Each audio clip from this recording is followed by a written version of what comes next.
Hey everybody, this is the last living GameCube. Welcome back to more Pikmin. In the last episode, we crash landed on this strange planet to find out that we've lost a lot of our ship parts, well, pretty much most of the ship, and we have 30 days left of breathable air to find all those ship parts, and getting one of them in the process, the engine. And in this episode, we are going to be landing in the Forest of Hope to collect more ship parts, specifically 2 on this day. A lot of people think there are only 1 you can collect on this day, but there are actually 2, and there's also a couple of so-called sequence breaks you can perform here. I'll let you know what those are once we get over there. Well, then again, I've already performed somewhat of a sequence break on the first day by waiting for the Pikmin to be flowered before plucking them. Anyway, yeah, that'll make things go a bit faster, and it'll be much less painful. So, starting off here, the game is just pointing the camera over towards the onion, telling you that you can just stand underneath the onion and press out bring up all the Pikmin, and 20 fell. I'm going to be taking out all 24 of my flowers to have them work on this wall, even though, well, to be fair, the more Pikmin you have working on something, the faster that task will be completed. Yeah, whether it be collecting ship parts, killing enemies, or even just breaking stuff down. Anyways, I'm gonna have our lone leaf Pikmin, our Steve, bring stuff back to base. The first Pikmin that we can ever sprout, and the only Pikmin on the first day that cannot reach its flower state, unfortunately. Anyways, yeah, I'm gonna help him out by helping him punch the pellet posy. Yes, you can do damage as Almar, but it doesn't really work out too well. And it takes a lot longer to do damage with Almar than it does with the rest of the Pikmin. So I'm going to have these guys take care of the rest of this wall. And I have that guy also take care of the wall right there. Anyways, what's gonna happen more quickly? Me sprouting that Pikmin or that wall being broken down? Let's find out! Yeah, in later games, the amount of time it takes for a Pikmin to reach its flowers to sprout, it's got decreased, and I'm really glad that happened, because, oh my god, it takes so long for the Pikmin to sprout in this game, and also takes so long for a Pikmin to respond to your whistle. Anyways, this first enemy right here is a Dwarf Bulborb. It's basically the Goomba of this game. You just throw a Pikmin on top of it, and it'll die instantly. You can also swarm it, but it's less effective, and it also has a higher chance of eating your Pikmin, whereas throwing a Pikmin on top of it is a guaranteed way to kill it. Anyways, I'm going to kill those 2 right off the bat, and I am also going to kill these guys as well, just to help us out with the number games. Also, should mention, sometimes these Dwarf Bulbors will drop pellets when they die, but for some reason, it didn't work on any of these 2 times. Oh well. I can live with that. Anyways, these 4. Okay, I thought I had 13 with me. Oh well, I'm going to have these guys take care of this, and these guys take care of that. Even though that was probably a bad idea wanting them to do that. I'm going to go back to base and pluck the other Pikmin that we can find around here, and I will be right back. Okay, now that I've sprouted all the guys I'm going to be needing for this first part, I'm going to head over here to fight this first new enemy. It's a spotty Bulborb. Now you're probably thinking, hey, it's the mother of the Dwarf Bulborb. No, it is not. It's actually an entirely different species. In fact, these things actually prey on them. What you want to do is just swarm your Pikmin on its butt. That is the best way and the fastest way to kill this thing. But there is a precaution. Sometimes if your Pikmin are underneath that enemy, while it's still alive, it will push your Pikmin through the surface and instantly killing it. And oh my god, I cannot stress how much of a pain in the ass that is. Anyways, we come across our second ship part. Why? It's the Eternal Fuel Dynamo. It has an unlimited energy supply. I won't have to work about saving electricity anymore. This will make my fight for survival a bit easier, even though it's technically not a fight, it's a strategy for survival, I guess. And alright, I'm gonna bring those guys back, bring that thing back to base, and the spotty Bulborb should give a large number of Pikmin, should sprout a large number of Pikmin. Wow, it really did. Good lord, I didn't realize how many Pikmin it just sprouted until now. Anyways, I'm going to pluck all the other Pikmin that we have right here, and Actually, I should have sent these Pikmin over to do another task. Oh, well. Well, actually, they were already at the onion to begin with, so it's really nothing else that they could do right off the bat. So I'm just going to keep plucking these guys, and I will have them bring the Eternal Fuel Dynamo back to base. And also have them work on another task while I'm here. Oh.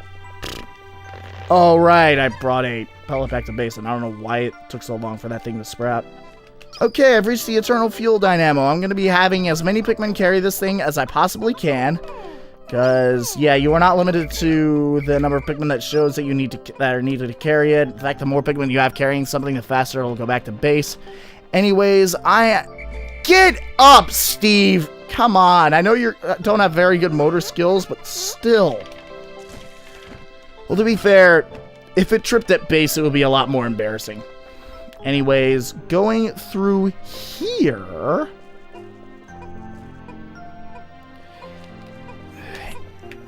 And...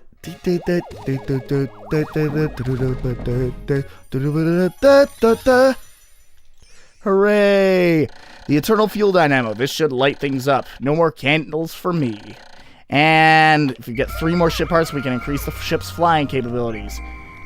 Oh, I thought I had more Pikmin over there. Apparently they were just working on that bridge over there. Yeah, I'm just going to be doing some multitasking. There is going to be a bunch of multitasking that I'm going to be having while I'm here, but it's not going to be that much.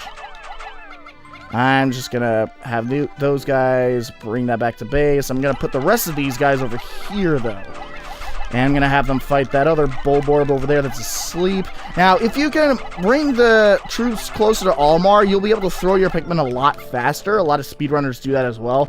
Yeah, I cannot do a speedrun of this game. I've seen people do speedruns of this game in like 6 days. The fastest I've been able to complete this game is in 12. It's the shock absorber. This apparatus counteracts the shaking and swaying that normally occurs during flight. It's smooth sailing with this in place, usually. Anyways, yeah, I'm going to be really careful not to wake up the Bulborb, and I'm just going to whistle these guys over to my side. And get up! We're not even fighting it yet, and you're tripping already? This is not a good sign. Anyways, rush at his butt again! And let's hope that didn't kill any. Thank God it didn't. Okay, now I'm going to have 10 of these guys. Oh, right, the clock. There's something I forgot to mention. The sun meter that is displayed on the top of the screen. That is another thing in this game. That is the time that you have on every single day that is in the game. Now, normally, this game technically, well, the first day of this game has no time limit whatsoever. It's basically all mostly tutorials. And yeah, that's the reason why I had a lot of explaining on that first day, and I do apologize if that was the case. But, on the other hand, it did... Well, however, on the first day, yeah, it's all tutorials, but on every other day in the game, you're limited to like 13 to 15 minutes. And because of... get over here. And because of that, that sundial will be really important to telling you what time of the day it is. Anyways, I'm going to head back over to base to get some stuff done. Oh! And the bridge is already complete. Okay. I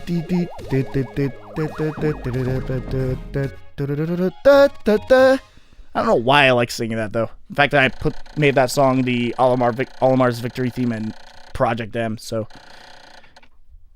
I forgot to read that. Oh, well.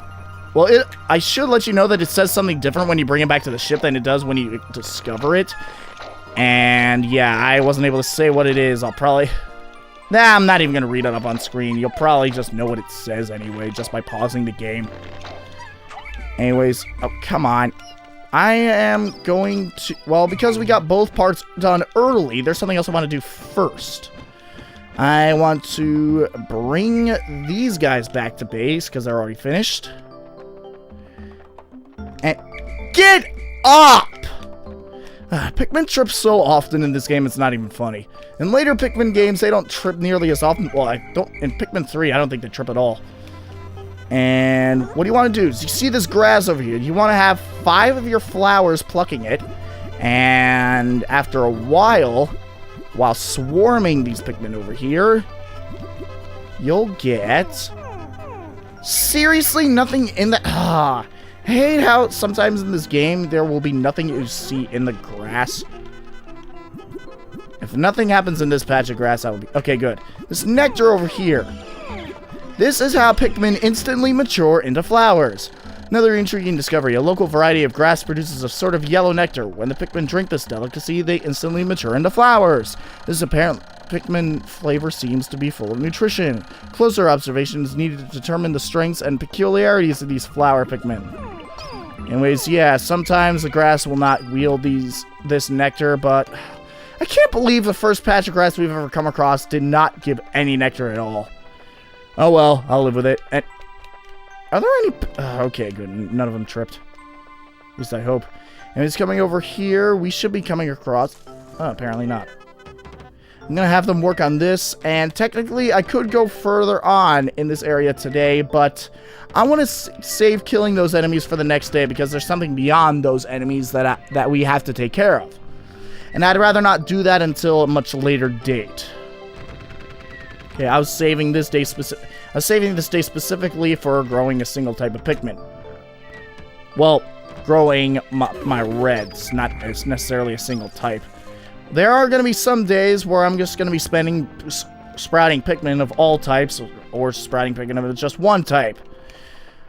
Well, normally I just spend my playthroughs sprouting Pikmin of a single type. Anyways, yeah, I pretty much already spoiled what you're going to be finding along there. Hooray! I am such an idiot. Well, to be fair, I've been practicing this game, like, I've done like 3 full 100% playthroughs of this game, like, 3 times last week, and, I've already gotten so used to this, my subconscious keeps telling me that it's still just on one of those playthroughs. This is why this is my 3rd take of this. I skipped over what the other ship parts did on my first 2 takes. And if that is an omen for all the ship parts I'm going to be collecting, I am not looking forward to how many takes I'm going to be taking for the rest of the other days. Because I'm going to be spending a lot of other days getting like 3 or 4 ship parts. Anyways, technically, I would not recommend you go down here unless if you played this game a lot or if you're trying to do a speed run. In fact, you're not even supposed to get down here because if you have come down here, there's no way you'll be able to get back. But because we have a lot of extra time, I want to do get a few things done first. And I'm surprised none of my Pikmin got deflowered yet. Anyways, what I'm going to be doing is... Oh, you almost ate a Pikmin, okay. I did not order you to attack the pellet posy! Guys. Alright, whatever. Anyways, what I'm going to be doing over here is... That one Pikmin tripped really close to the gate. Seriously? Ah, jeez. That is not a good sign for other types of Pikmin that are over here. Anyways, yeah, that Pikmin... Otherwise, yeah, that black gate over there is stronger than the other gates. And I'm going to be going over here to take care of some new enemies right here. These are called shear grubs. The purple shear grubs are the only ones that are a threat. The white shear grubs are female. They are completely harmless to you and your Pikmin. But I want to take care of the black shear grubs right now just to get them out of the way. Their bodies will decompose. If you kill an enemy on a certain day and do not carry them back to the onion, their bodies will decompose overnight, which can be helpful for clearing the way, but it's not really helpful for sprouting new Pikmin. So you just want to be careful of that. Anyways, I'm going to cut ahead to when these guys finish destroying this gate right here. I almost said bridge. Jeez. Oh, it's almost sundown. Hurry up. The only thing I plan on doing for the rest of the day is killing that spotty bulborb that's right in front of me. Anyways, the clock is indicating the approach of sunset. Pikmin waiting beneath the dolphin and onions will probably enter the onions on their own. But if I don't call the stragglers and add them to my group, they may not be able to get back. I'm sure that the Pikmin still planted are safe, but I am somewhat concerned about leaving Pikmin to fend for themselves in the darkness. Yeah, it's basically telling you that you need to gather whatever Pikmin you can find in the field right now before they get, well, so that they don't get left behind. I don't know what the hell I'm trying to say here. Anyways, I'm going to kill these two pellet... Whoa, they were fully grown! Took them long enough. They've never actually fully grown by the time I reached this area with all my Pikmin. Anyways, I'm just going to kill this spotty bulbo over here. And I almost said red bulbo because that's what it's called in later games. Now that that dwarf bulborb over there, I am not going to kill. Anyways, yeah, there's no way I'm able to get back to base from here because I've already done a sequence break that technically you're not supposed to do. At least not until you're able to bring down those rock walls that are over there, which we cannot do just yet. We're trapped! Anyways, nah, that's okay. I don't really care. I'm just waiting for the end of the day. Well, there is an option that you could choose to go to sunset, but I decided not to do that this time for some reason. Anyways, I like how there's one Pikmin that was ahead of Olimar to begin with. Regardless, they're all going to be heading back into the Onion. And I'm going to enter the Dolphin, which is what the GameCube was originally going to be called. Yeah.